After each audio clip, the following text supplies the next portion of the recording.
สวัสดีครับวันนี้จะมาตกปลาจังหวัดตราดกันนะตีกับปอมวันนี้เป็นวันที่มรสุมเข้า เราจะหาผลงานกันว่าจะหาได้ไหมไปเดี๋ยวเราไปชมกันครับ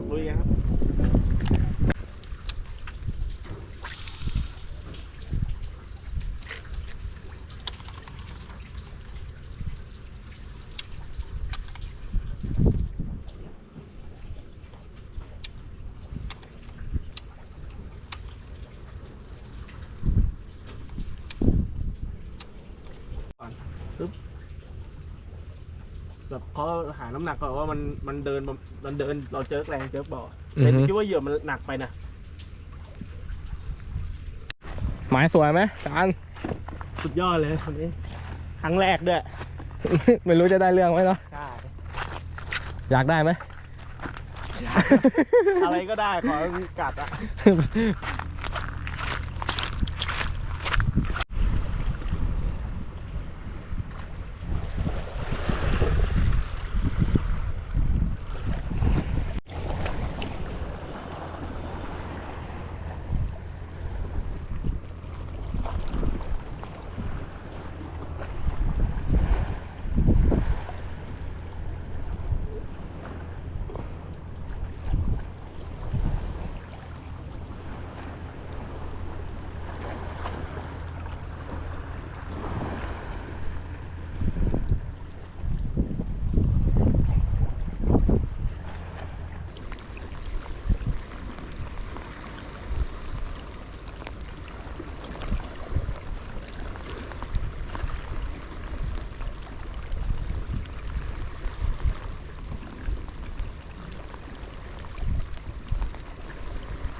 มีช็อตอยู่ไหม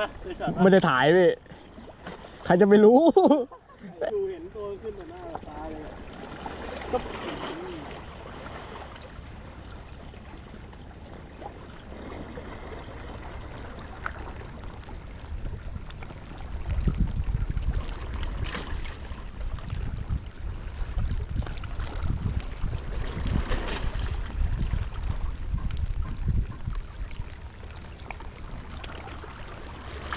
มีกำลังใจยังไง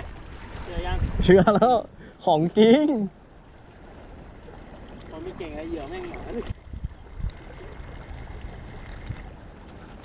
อุ้ย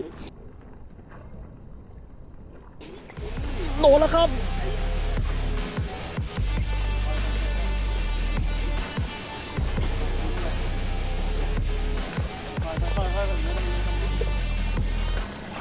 โอ้ติดน้อยติดน้อย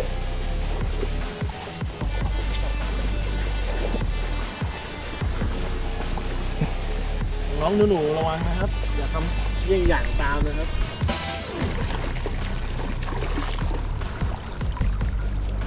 โอ้ขอบพระคุณครับนี่ครับผลงานจากการแคสเพนซิลดูโอครับใช้ฝั่งฝากน้อย